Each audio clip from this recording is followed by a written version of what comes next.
शरीफ बाबा हमारे पिताजी हैं, उनको पद्मश्री का ऐलान हुआ था 25 जनवरी 2020 को।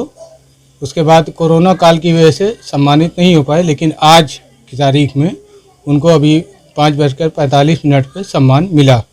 उनका टिकट आया था 2 दिन पहले, कल वो फ्लाइट से गए हैं और परसों तक वापस आ जाएंगे। कितनी खुशी है आप? अरे हम लोगों को बहुत खुशी है। भारत सरकार की जितनी भी शुक्रिया अदा की जाए उतनी भी कम है।